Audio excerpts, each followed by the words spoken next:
partnership program led by the Prince William Sound Science Center, and our partners include the UAF Alaska Sea Grant Extension Office, the Cordova chapter of the Prince William Sound Audubon Society, who hosts one night a month, and also the Forest Service gives us the space. My name's Meadow Scott. If anyone has any ideas for other lecturers, let me know. And please make sure you write your name on the sign-in sheet as it comes around. So, here's Erin Cooper.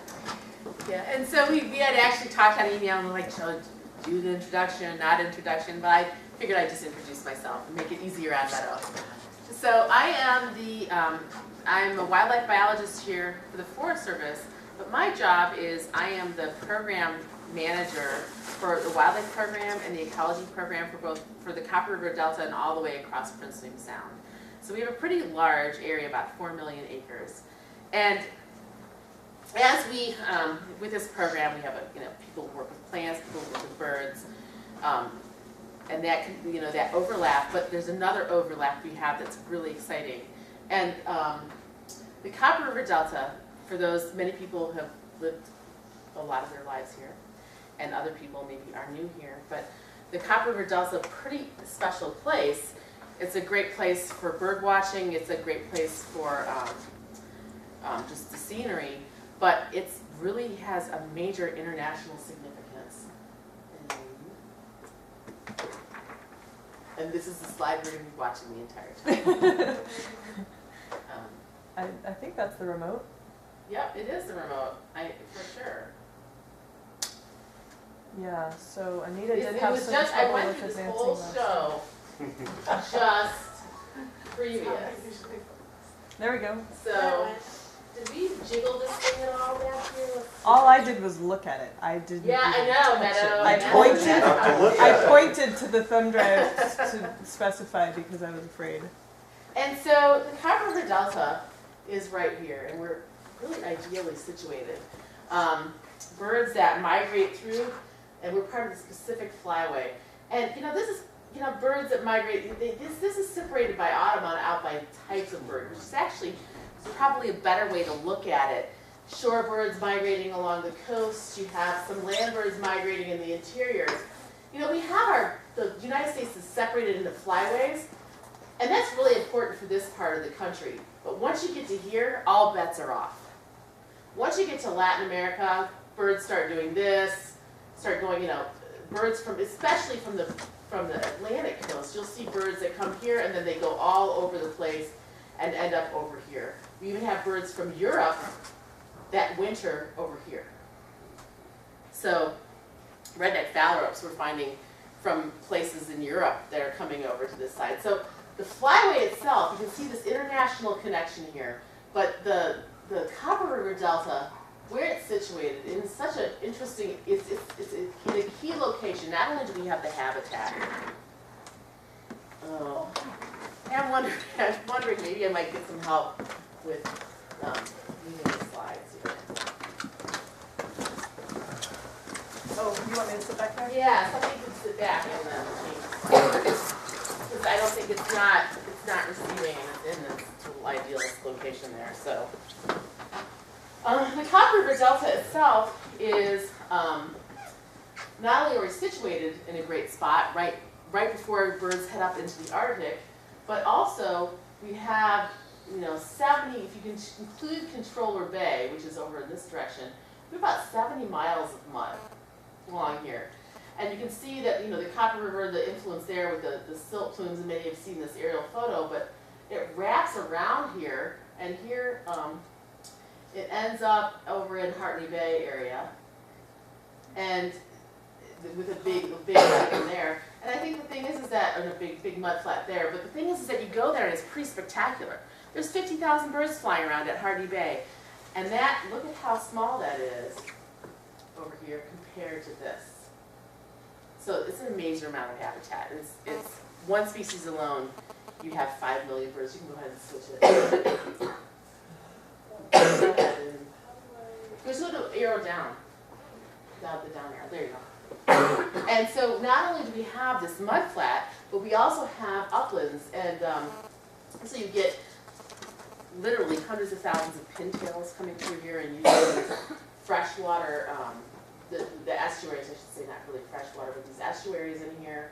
We have, oh, no, we have other upland birds using the, such as pectoral sandpipers and some other shorebirds using the upland areas that aren't the mudflats. But the real star of the show is the western sandpiper.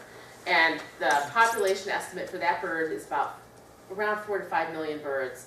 And almost 100% of the population stops here on the Copper River Delta. And so it's pretty spectacular to see the migration, but it's also pretty astounding to think of the numbers of birds that are coming through here. Just the sheer volume that are coming in and feeding here and doubling their weight. So there's amount of the habitat here, the food's here. It's a pretty incredible place. And so I'm going to use this bird. Most of the conversation today really links. It links a lot of the flyway together. Not that other birds don't, but we're going to use this as our mascot, so to speak, for the rest of the conversation today. Go ahead. And so, kind of to look at what we do here for the Forest Service on the Copper River Delta, this is just a nice snapshot. But we have shorebird surveys with citizen science groups, and Ron has actually been part of that for 2 years. Yeah, and we're going to do that again this year. So I'm going to end on a note that you can sign up for that if you choose to engage in that. We have climate change monitoring, looking at pond temperature and invertebrates on the Copper River Delta. We conduct education, such as the Shorebird Festival, and we're outreaching to the community. Dusky Canada goose habitat enhancement. There's monitoring projects for a lot of other species, as well as looking at invasives and trying to keep invasives out of our wetlands. So with this group of projects, what we thought with this international, these birds, not only, they don't just travel, as you saw that flyway, they're not just here. They're all along the flyway, all the way down into Latin America. And so one of the first projects we thought about linking people together, go ahead and switch, and getting people out with biologists in the field. We do a lot of field work. You saw all those projects. Wouldn't it be great if we brought up some biologists from Latin America to come to Cordova? And so that was one of the first things we did. You go ahead and switch it. Oh, I did rearrange some of these slides. And so we did that through this organization called CRIMBY. And so that's the Copper River International Migratory Bird Initiative. And that's how we do a lot of our international work from here. So we have our Forest Service work, which you saw the list there. And then when we start reaching out and conserving areas like along the flyway, we do it through this group of partners. And this is not all the partners, but this is some of the main ones. So the Forest Service, Panama Audubon, Ducks Unlimited, Calidris, which is out of Colombia, WISRIN, which has a location, not only works in the United States, but also has some people that are working all the way down into Chile, Fish and Wildlife Service, and CISE, which is out of the Pacific side of Mexico. And so we have a great group of partners to start working collaboratively. And so go ahead next. And so, this is our first project, and this is this biologist exchange. And so we have, this is Carlos on the left, and he's from Colombia, and he was our very first biologist that came up to the Copper River Delta and worked with the biologists here for 5 months. And the idea was he would get to see how we did things on the ground, as well as meet forest leaders and learn about how conservation strategies and policies and work goes on behind the scenes as well. So more of a professional biologist training position. And the guy on the right there, Alberto, is from Mexico. And both these guys came here and then they went down to carry on with their professional careers. And so they both now have permanent jobs with organizations, conservation organizations within their own countries. And they're doing amazing things. And in fact, Carlos is on some international committees now for his country, for the country of Colombia. Go ahead and switch. So, as we move forward and we have these people here, we start talking about what are the conservation concerns, and what are the things that, we may have a protected area, an area that has a lot of conservation, not easements, but protections on it. So there's not a lot of development potential in some areas within Alaska. Maybe there are some threats, but not the kind of threats you're going to see in Latin America. And so one of the focuses for CRIMBY was that conserving areas in Latin America helps conserve the birds that we work on here. And so you can't have a standalone project. You all have to work collaboratively along the Flyway in order to make conservation happen. And so some of the threats, some of the threats were these declining numbers of birds, and we're wondering, and I put terns in there because that's something we're going to start looking at probably in the near future. But with shorebirds specifically, we weren't sure, there's a loss of habitat, there's pollution, predation, hunting, but where are these things occurring? Why are populations dropping? Where is the area that makes the most sense to work on conservation? And how do you educate the public? How do you get, because in order to get anything done locally, you have to have the local people think it's important. Not somebody from outside. It's people from outside telling you that a place is important is key, but people who live there that believe that a place is important is really, that's the key to conservation success. And then how can we all work together as a team? Knowing, we're all going to approach conservation differently, but how can we work together and make good things happen on the ground? Go ahead and switch. And so today I'm going to focus on so we talked a little bit about the Copper River Delta and the projects here, but I don't really want to focus too heavily on that. What I want to do is talk about how we're working collaboratively with, this is Panama and Colombia, the two areas. This map's small and these dots are huge. So these projects don't overlap, but they're very, very close to one another. And then the last spot would be closer to Chile, in Chile, and that's the area in Chile I'm going to focus on. It's 2.6 thousand miles of coastline in Chile, but this is, we're just going to use some examples. So go ahead. So Panama, we're going to start with Panama. Go ahead, and next one. And so Panama, it's so funny. If you have never gone to Panama or you think about Panama, you think about that Central America being north-south, but Panama is really east-west. And Panama City has half the population of Panama in it. It's about 1 million people. And it sits right next to Panama Bay, which is a hemispheric site. So a hemispheric site has 500,000 birds, or majority of the population, and the Copper River Delta itself is also what we have here as a hemispheric site. It's pretty important. Lots of birds use this as a stopover site on the way north from points in Latin America. Next. And this is what it looks like. You have these mud flats situated in front of the largest city in Panama. And in fact, what's really interesting is you see these cranes. And remember, when we had a recession, here, they never had a recession in Panama. There's so many multinational corporations that operate out of Panama City and with the canal that they were going strong with construction. They didn't feel the effects of the worldwide recession at all in Panama because of so much construction. And there's the mud flats that sit out in front, but there's also some areas of mangrove that are adjacent to the city. And if you look from above, the city just abruptly stops at the Ramsar site, which Ramsar is another wetland designation. It's a name of a town in a city in Iran, or Iraq, no, in Iraq. And it's the very first wetland convention. And a Ramsar site is a wetland of international significance. And you as a country, you sign a treaty. And you say, we are not going to develop this site. Well, can you imagine? The city's going gangbusters. They're running out of places to develop. And right next to the city, an abrupt stop on a giant mangrove wetland. And then the mud flats in front of it. So the big concern here in Panama was how can we engage this population into caring about shorebirds and not want to develop this prime piece of real estate in this burgeoning city. What a challenge. I mean, that's a huge undertaking. And so our partners there are Panama Audubon, and what they decided to do was educate the communities and the school children, as well as get information out into schools.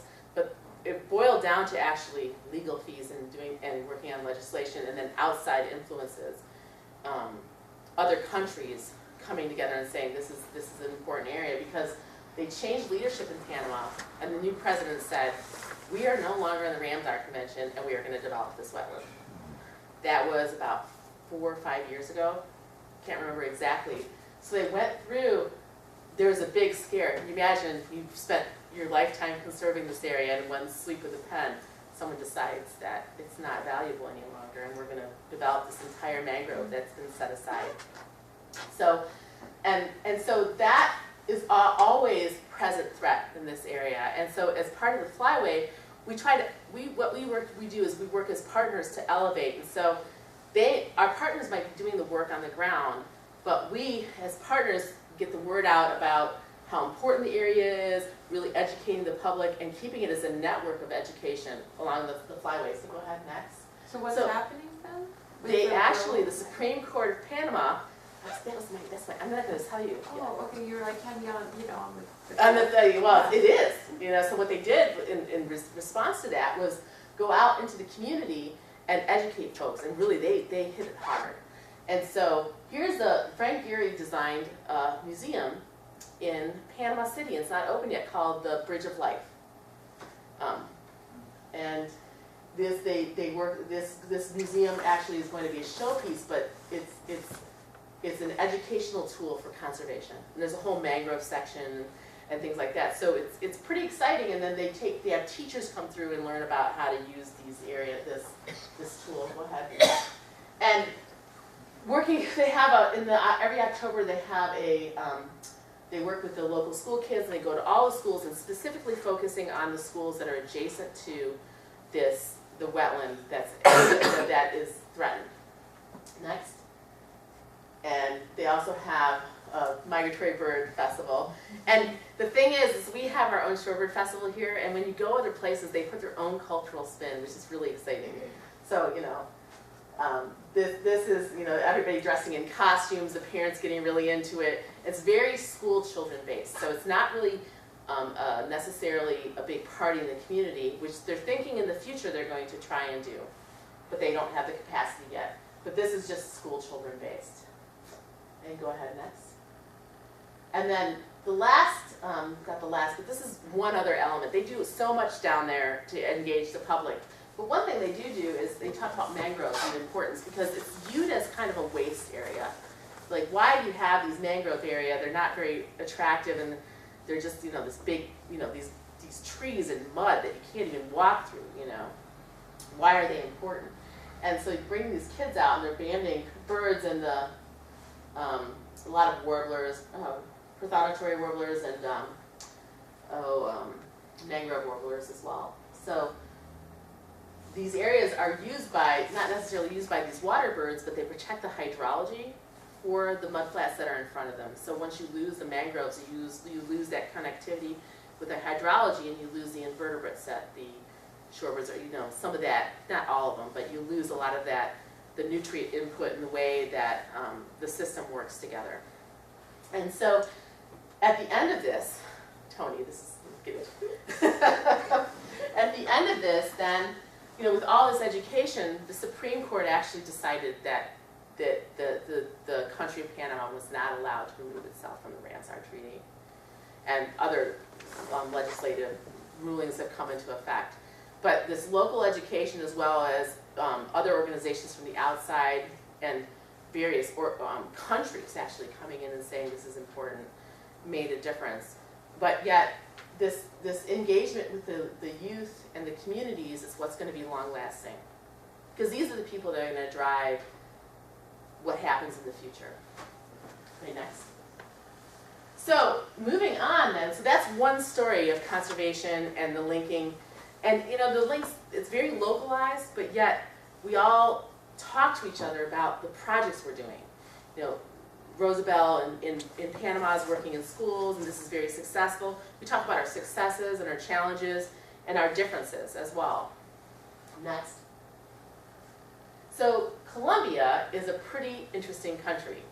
I'm going to focus on this area over here just for the sake of brevity in this talk today. But the country of Colombia boasts the most birds of any country in the world, most bird species. And the number I do not have off the top of my head, but this is the reason why. They have the Amazon basin here, And this is right, this touches on the Amazon proper, but this is all the basin, that rainforest. They have the Andes Mountains, they have the Caribbean, and they have the Pacific. And then they are at the end of Central America. So these birds that are migrating through, so that number of species may not even be resident, may be birds that are migrating through, but an amazing amount of biodiversity you can imagine. And so in this area, this Pacific coast here, it's heavily, it's forested with mangroves, lots of mud flats, and then this area too also has, so I'm going to focus on this area a little bit too, but this area here has quite a variety of birds, and lots of, not just a variety of birds, but a lot of mangroves. And so the one interesting story about this is the cultural makeup of Colombia. The slavery was legal in Colombia for a number of years, and when the slaves were set free, they asked for this land here. It was a land that nobody wanted, and there is a reason why nobody wanted it. It's hard living in this coast, and you'll see the Afro-Colombian population, this is the capital of that population. You'll see a difference in ethnicity and across the country, but definitely this population is a descendant of the slaves that were then given land after they were freed. Let's go ahead and move forward. So on the Colombian coast and on the Pacific coast, one of the first things that this group, Calidris, which is out of Colombia, has done is monitoring shorebirds. Where are they? How many are there? Where are the important areas that they use, and are there any conservation threats? And once they identified those areas, their next goal was to get, once again, just like Panama, to get the local community to care. Next. And so they have these migratory bird festivals, and you see these houses are all on pilings, and this is the Highliner right here.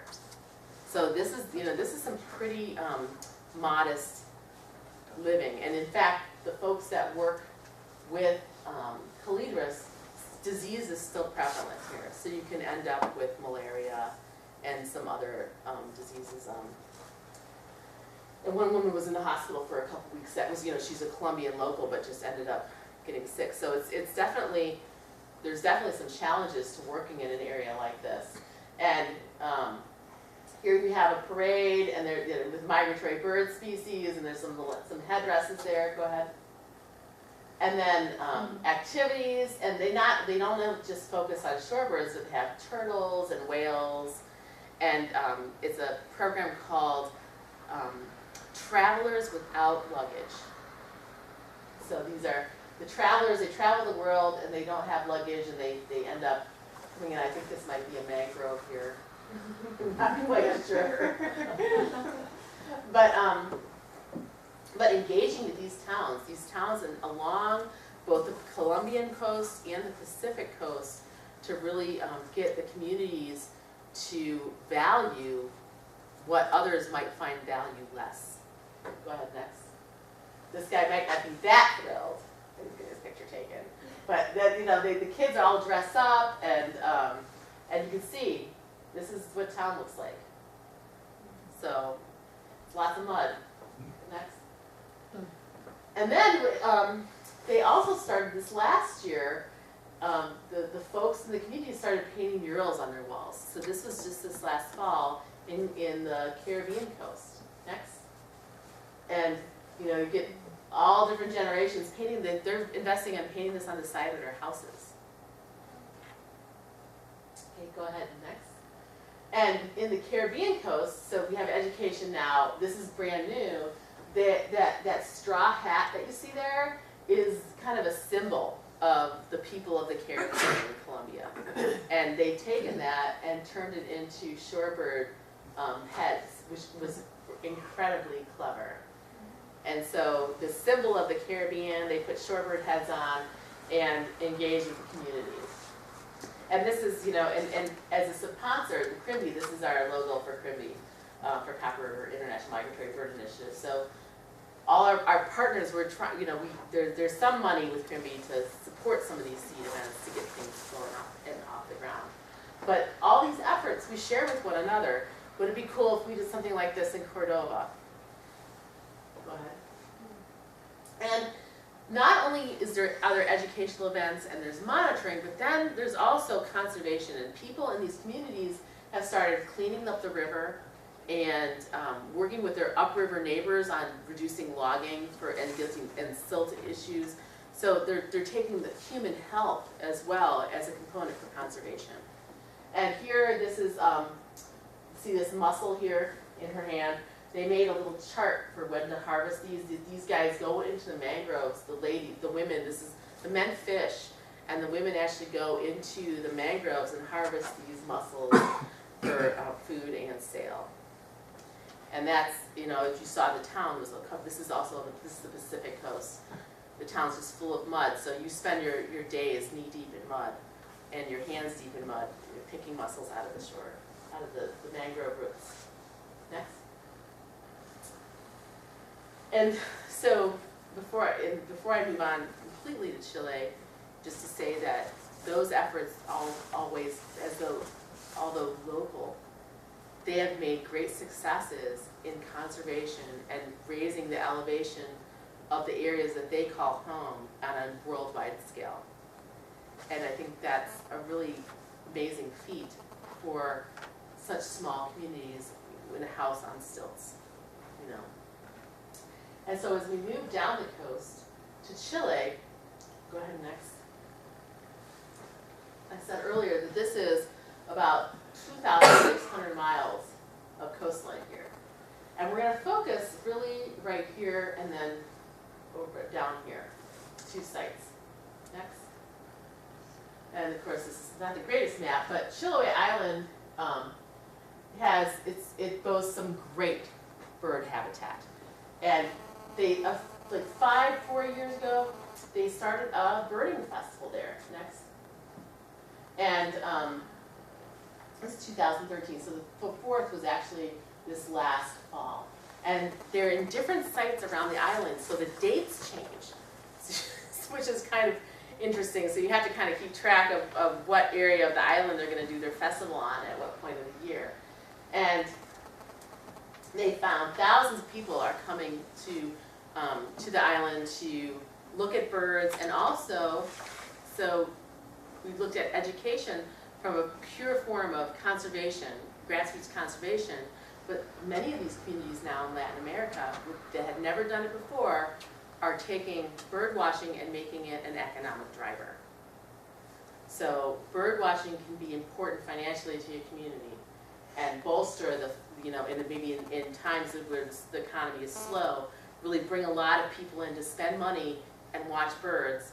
And it's a very interesting phenomenon for a lot of these folks, and it's very new for much of Latin America.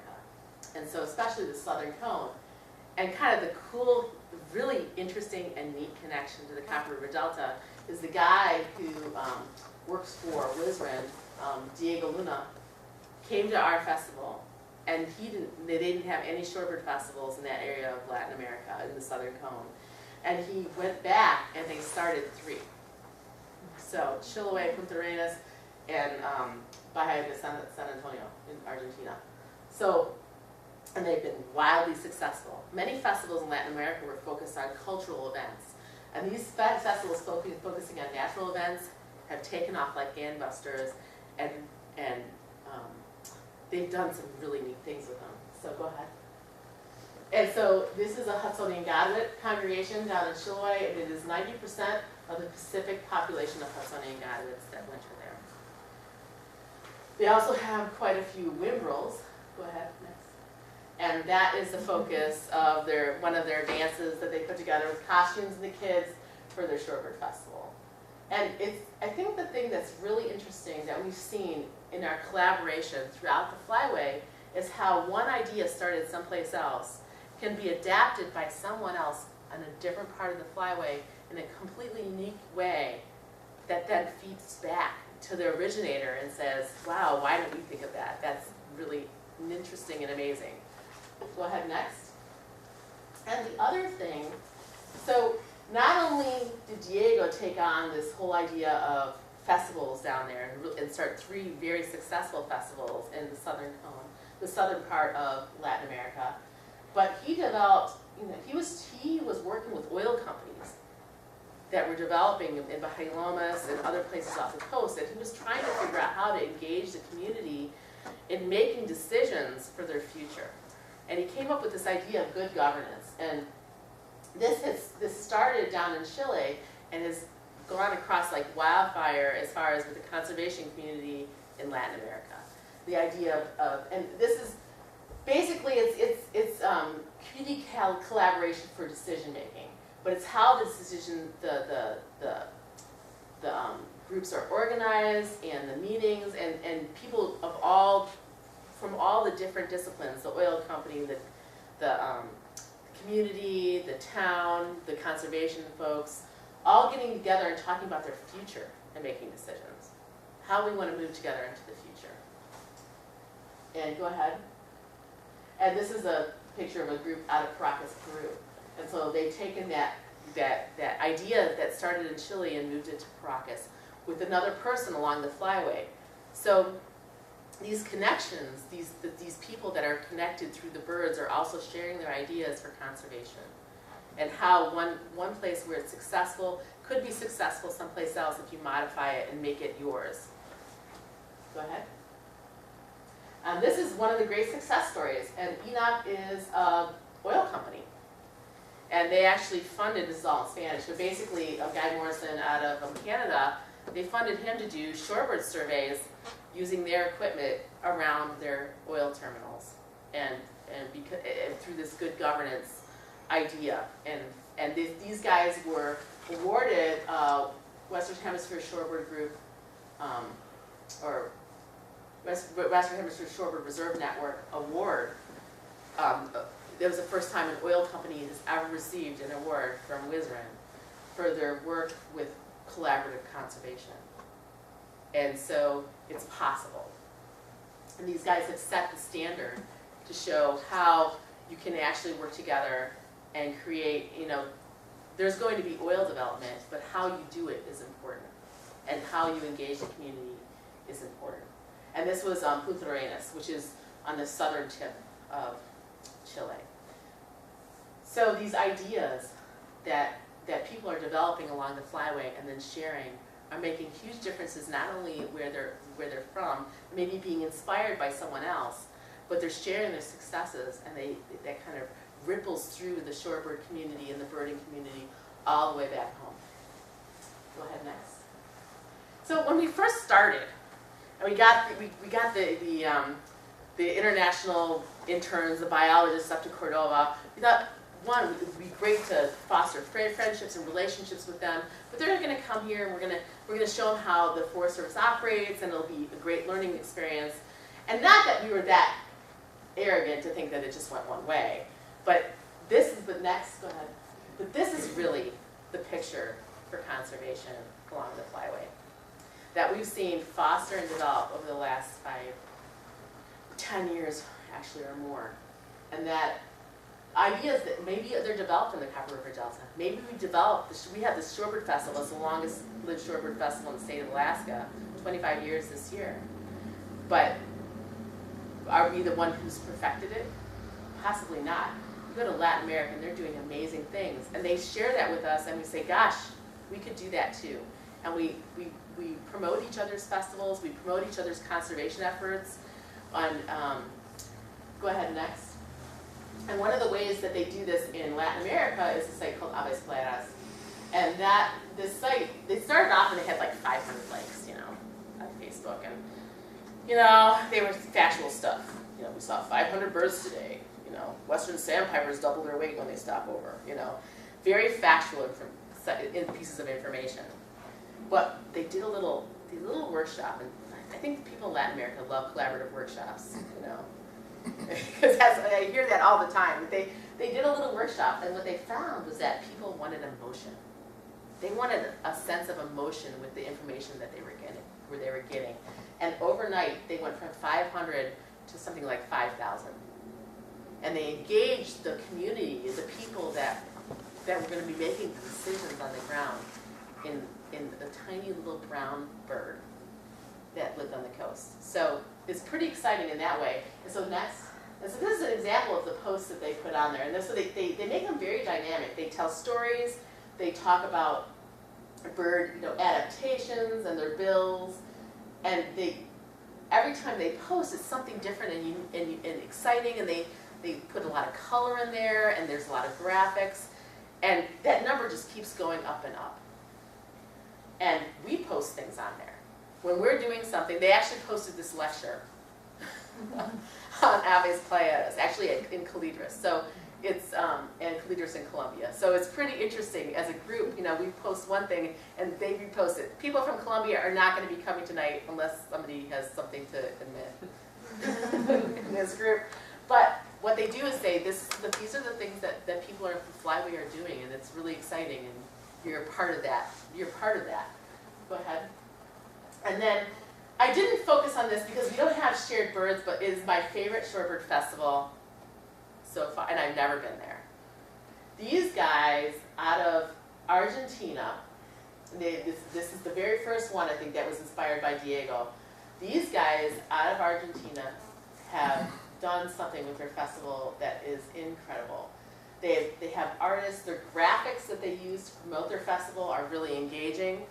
They're also not very far away from Buenos Aires, so they have upwards of 2,000 people attending the Shorebird Festival. And they have writing workshop, artists, they get out there, their focus is red knots, the Rufa subspecies of red knots. They get out there and they take flight seeing tours, they have an illustration competition, they have live music, and the people who run this have a passion for birds like I've never seen anyone before. And it shows. And what they've done is inspiring for us. And I think that go ahead next. And so from that, trying to keep those links together. So I started last year this project called the Shorebird Journal. And Lars Johnson, which was our keynote speaker last year, who's an internationally known illustrator, he started off the book. And he did quite a bit of illustrations, and I had a few artists add to it. And then we shipped it off to Latin America. Go next. And so it's been traveling, and it's in Argentina right now. They just had their Shorebird Festival, and this is Argentina, one of the additions to the book. And it's an actual physical book that's traveling. It's probably going to go to Chile. It was supposed to come back for the 25th anniversary of our Shorebird Festival. I don't think it's going to make it. But that's okay, because it's going to travel through Latin America. It's going to travel around, and when it's done, it's going to be a pretty neat thing. And this is on Facebook as well. So as artists, as it travels around, artists continue to add pieces to it. But it's a physical thing. It's not just the electronic world that we're sharing. We're sharing these physical pieces too. And we're trying to figure out ways in which we can continue to share and communicate along the Flyway. Next. And one of the big projects that has been all along the Flyway and has major conservation repercussions is this Pacific Flyway Shorebird Survey.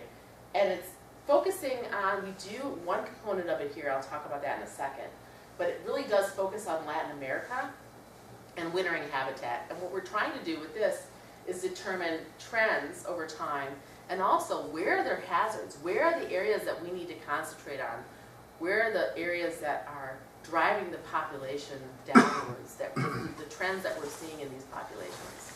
And so this is our first step of that. So there's this education component, getting community engaged, and then there's the information that we need to make some decisions on the ground. And this is shared, people all the way from Chile, all the way up to California, and then we take a small part in that as well. Go ahead next. And so every spring during the Shorebird Festival, coming back to the Copper River Delta, and Ron can tell you, he's participated in the Pacific Shorebird Flyway project. We actually monitor shorebirds here, and we do daily counts at Hartney Bay and at high tide. And this was the intern last year, Erica Gaeta, and she went out there at high tides, depending on the day, either in the morning or evening, counting birds with a group of people, and you get to learn about counting shorebirds, and you get to learn about identifying shorebirds, and that data is then put into the California Avian Database, and it's used Flyway-wide. So you're part of this big picture. You too can be actually physically connected to this bigger story of conservation along the Flyway. You go ahead next. And I encourage you, if you are at all interested, you can, I can actually put a sign-up sheet up here, and I will give your name to our newest intern, who just arrived a little while ago, Jimena, and she is getting rolling, getting ready to start in early May for her set of surveys this year. So does anybody have, and this is the point for questions. You mentioned terms and said you were going to get back to it. Oh, well, I'll say one thing, is that there's data now that shows a connection with Aleutian terns are supposedly declining at very rapid rates. And we have, even on the delta here, we've had a change in the habitat type, but we're not sure. We want to figure out what's going on with Aleutian terns across the delta. And then they put some geolocators on them out of habitat and found that they are wintering in the Philippines and Indonesia. So that was actually groundbreaking information. So so that's not necessarily on the Pacific Flyway, but there could be, we're looking to see if there's going to be work in the future with those connections for terns. Another question. Today in an article I read by Dar Jamal, who used to work in Alaska, he's a reporter, but he gave this whole thing on climate change. But what he said is that some researchers at UBC have found that the waterbird, or I guess waterfowl in the Northwest, the population has declined by 50%. And that in the Gulf of Alaska and the Western Bering Sea, there's a big plunge in, I think they're offshore birds is what he's talking about. Do you see any connection? And the Northwest birds, I mean, what they think are starving to death. Well, yeah, because the ocean currents have changed, and so there's definitely this reduction in physical fitness. The body condition is reducing, and they're looking at specifically a lot of the nesting seabirds on the western side of Alaska. There's been extensive research in looking at that. The plankton and the delivery system is not there with these changes in the ocean temperature, and that's as far as I'm going to go on that. Okay. Yeah, I don't have much more to say, but I think that there's definitely been changes. Yeah, I just was wondering if there was a connection. So Erin, when you said that there are 50,000 birds in Hartney Bay and then you showed the whole Copper River Delta, are you saying that 5 million birds are actually there, but we can only see 50,000 of them because of access to? I would say more than 5 million birds are there. Wow. That's 5 million in one species. We get almost 100% of the western sandpiper population, which is estimated at 5 million birds. We also have Dunlin, we have Dowitcher, Godwit. I mean, we have a pretty long list of just shorebirds that migrate through here. Now, definitely, they're not in the abundance. Western sandpiper would be the most abundant. But leaf sandpipers, there's a lot of leaf sandpipers out there. So, yeah, there's a lot of birds out there. Now, they're coming in. Are there 5 million birds at one time? Maybe, maybe not. But they're coming in over a couple weeks, and there's definitely, for westerns, there'll be a peak in there, over 3 days. So, 4 days. But you can see shorebirds all the way to the end of May. They're just not going to be, they're going to be here and there. And the last person to the breeding ground, that kind of thing. So there's definitely a rush to get to your territory. You want to get on your breeding ground and start to get to business, So yeah, it's that mudflat there. That's a lot of habitat. That's a lot of territory. And so you can imagine, it's a lot of birds. And if you were to go out there during migration, it's just, you see cloud after cloud after cloud at the peak of migration. It's amazing. So Erin, I stumbled across the Caspian tern colony there next by Copenhagen, when they were nesting a few years ago. And then I'd read the article that from the Losies had discovered it a few years prior. Do you know anything about that population? The population of birds, I think it was like Caspian 200 tern I birds. heard was struggling. So I don't know. We're at the edge of their range. And I actually did not read the report from last year from Mary Ann, and I haven't. Oh, does she have a report? Yeah, she goes out there and takes a look every year, and basically does a census, and I think that, you're right, I think, the thing is that it's birds at the end of their range, when you're talking about the range of species and if something's nesting or not, and specifically terns. Terns are fickle. Terns will be in one area at one point, and there'll be a colony there, and then the next year it's not there. Does it mean that they're gone, they're dead, or they're having problems? It just means that they've moved on someplace else. There's a place by Ockley Slough, Ockley River, that had something like 100 pairs of Aleutian terns one year, and 2 years later, it's 0. You know, it's just, and the same thing goes with the habitat. They'll have a lot of birds one year and then less the next. So terns are probably have some of the lowest site fidelity for nesting, which makes it very tricky to determine population trends and to determine if there's anything even wrong happening there. And there's some, well, in Latin America, there's some places that are just consistent every year for some species. But I'm just finding, what I'm seeing across our study area, you know, or the Copper River Delta, is there's some places that have long-term tern, look, they're there every year, and there's some places that they're there for a while and they move. Can you tell me about their nesting habitat? So they come up to the Copper River Delta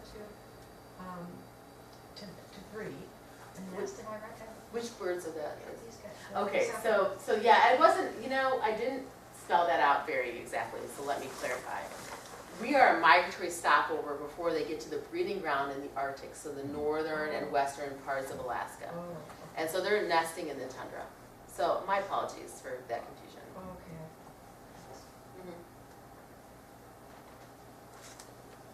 I was curious about the birds in Chile and how much they're using areas to the north for their flyway. I mean, I assume that they're going south to breed, right? Or, Which ones are you talking about, the Godwits?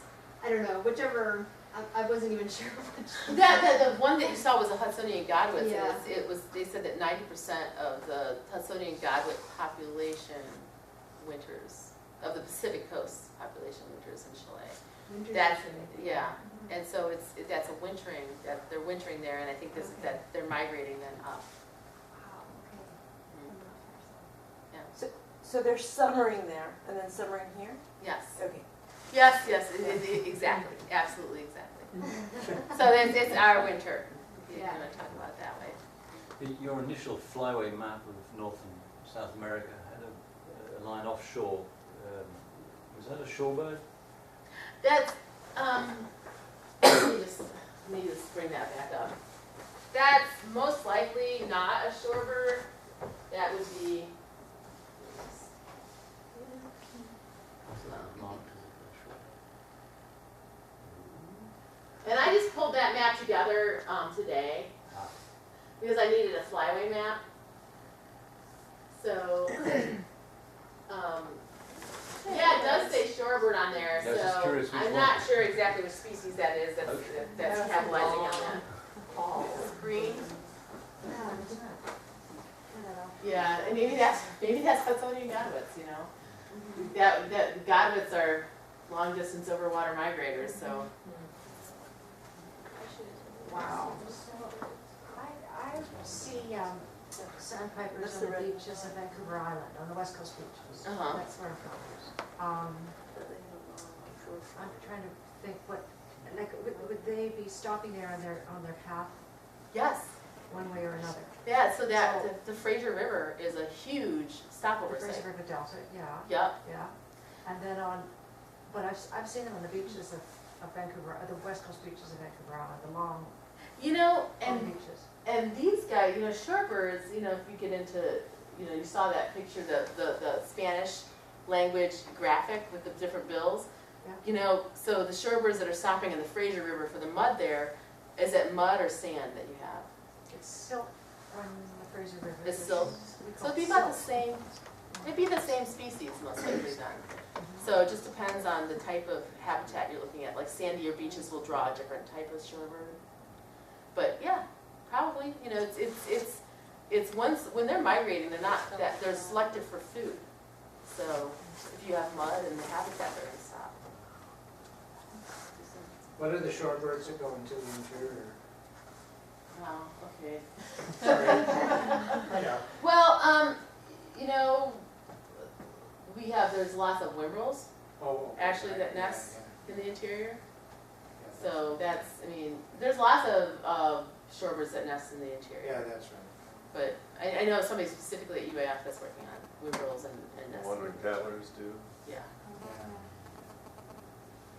Well, this is off subject, but how about those raptors? What is that goes, what kind of raptor is that? Or what even group of raptor is that? Well, you know, there's, oh God, I'm trying Looks to like think of it. hawks or golden eagles. Golden Yeah. eagles, But there's Swainson's, I do believe, that they're talking about that being a bird of international conservation concern. And I think that is, there's lots of raptors, and so there's this project called the River of Raptors, actually. And these pinch points that you get in Veracruz, Mexico, and then in Panama Bay, what you have is this millions of raptors flying overhead, migrating between North and South America. And then the hummingbirds migrate from BC down to South America. Right. Part of this. Yeah, well, and the thing is that, you know, hummingbirds, all bets are off now with hummingbirds as far as I'm concerned. Because we had hummingbirds that were banded in Chiniga that crossed the United States and wintered over here. And we thought they were going to go to Mexico. So they were, there's some really interesting things. And, you know, the hummingbirds from North America do go to Mexico and Latin America. But we're finding new things about migration and migratory patterns all the time. These birds with the long, Arctic to Arctic routes, do they all breed in the northern hemisphere and then just summer in the southern, or are there any that breed in the southern hemisphere and then just come up for the summers in the northern hemisphere? Not really. No, it does. It's you do find that there's a breaking point somewhere in here where there is that within country kind of opposite migration, but it doesn't translate up this way. And you might get a few non-breeders that will do that you'll end up with. That's why Texas is such a hot spot for birders. You get kind of those oddballs that end up there. But in reality, in country here, you actually have that going on, but not beyond that. What about the southern migration from here? It seems like I read that they're heading south in June already here. It depends on who you are. Oh, And so shorebirds, the female, they lay their body weight in eggs.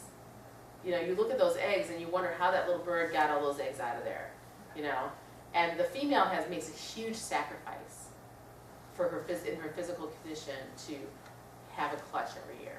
And so the fall, she takes off, and so when the eggs are laid, she might be there with the male for a while, but she's the first to leave. And then the male leaves, and then the young travel by themselves down to South America or wherever they're going to winter, which is pretty incredible. And one thing, kind of the analogy I like to make with Cordova and the Copper River Delta, it's not the same everywhere, but for our wetland here, I like to think of the spring as a full-on tap. You have a giant bucket of water, you're pouring it through a siphon, and it's just pounding out, this tiny hole, and it's amazing, it's a lot of pressure. In the fall, you kind of ratcheted that down, so the stream's not quite so steady, and it might be even less. Birds sometimes bypass the Copper River Delta when they're migrating south. So you have birds coming through here, it's just they're not all coming at the same time, and they're just not in all the volume. So you can just kind of ratcheted it down. The fall migration is still pretty exciting, but it's not like the spring migration. What causes the 4 distinct flyways in the U.S.? The lower 48? The 4 distinct flyways in the U.S. are, they're based on currents, air currents, and habitat, and so there's the Pacific Flyway, and then there's the Mountain Flyway. Is it the Mountain Flyway? There's a Central Flyway. Central Flyway. Yeah. And the Mississippi Flyway, and then the Atlantic Flyway. And I'm making this very broad because in reality, they kind of make sense in the United States. These birds, you know, and the different birds use different strategies. But you can see here, you know, the flyways are a good way to connect things, but they're not perfect. Not all birds follow all flyways, you know. So you have birds like, you know, all the cranes that nest up in this area, they go this way and migrate through the center of the United States, where there's other set of cranes that nest over here, and in the fall, that's one concentration you will see in the fall. You'll see groups of cranes, but it's a subspecies, a subset of the cranes. And it is its own lesser and greater.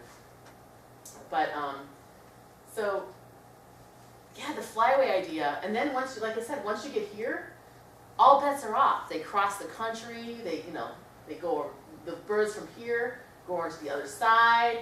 Some of the birds from here probably are up in here, you know. So, you know, the birds on Pacific Flyway, some of them are over here like in Suriname. So, but, you know, there's the direct connection in some of these birds along here. So some birds that are very strong and some birds that are weaker in those connections. And it's really about winds. The other thing is winds. They use wind pretty extensively to travel, you know, to make their flights easier. And so, you know, wherever that may take them or how it assists them in their migration is pretty important. And then using basically, you know, something like the Mississippi or other habitat links along the way that they're going to key in on and stop at during their migration. So yeah, it's kind of there's no real good answer to that question because it's definitely varied. I was gonna ask, so for the Delta specifically, say for Western sandpipers, and thinking about climate change issues, what are kind of our big ideas for what are birds gonna be dealing with, like changes in phenology of prey? Yeah, and possibly, I think the thing is there's just speculation now. So when they talk about, so one big one for shorebirds is sea level rise. But they're thinking, well, is accretion, all that sediment and silt coming off the Copper River Delta, you know, with sea level rise, is it going to be a wash? Are they going to make that difference up? Maybe not. But think about it this way. In 1964, this area was uplifted, and it's subsiding over time. So we have subsidence as well going on. So it could be a factor here. But, you know, it's all these models are imperfect. You only put in what you know. You know how much sediment's coming out. You know, if the sea level were to rise this much, but you don't really know. I mean, how much are we dropping every year? Is the silt going to make the difference up? And the other factor is increased storms. I think the biggest factor for some of our migratory species will be the amount of storms we're going to see, specifically, you know, in the spring and then specifically in the fall. I would say, and we've already seen trends of more and severe storms in the fall. And the phenology thing is very real for the birds in the ponds. And so that's when I talk about the climate change of ecology work, that's looking at that phenology and that synchronous relationship between birds and hatch and invertebrates, more the nesters. Have you seen advances in the timing of when birds show up on the Delta for migration? You know, some of the larger bodied birds, you know, I keep track, but some of the larger bodied birds are pretty much showing up at the same time. You know, some geese are right around the 22nd to the 25th of March. And I think the bigger factor for when birds arrive or don't arrive is storms and hold-up patterns and things like that. One of the biggest tragedies to hit Alaska was 2 years ago when we had that really cold spring. and we had it was like a wall around Fairbanks. It was, things had kind of thawed a little bit south of Fairbanks, but when you hit the Arctic, it was snow. And they were seeing birds dying. I mean, there's a lot of, and that colder, I mean, you think it's climate change and global warming, I think that colder temperatures, you know, that those oddball springs also come more frequently too, as you're probably well aware. So having that event itself was pretty catastrophic, and it was basically a big bird alert across the state of Alaska for people to go out and start counting. I don't know, Melissa worked on the YK Delta. Did you guys, what happened there? Yeah, I mean, the birds were arriving, they were ready to lay eggs, and there was nowhere for them to go. And everything was covered in ice and snow. So yeah, that event, I think, was, I don't know what the fallout population-wise was after that, but there was definitely a lot of birds in poor body condition. And they didn't go north. A lot of them just stopped because there was no place to go. And there wasn't really enough habitat. By the time they stopped, there really wasn't enough habitat in the places that were marginal to even support them. No. Well, thank you, Erin. Yeah, no problem.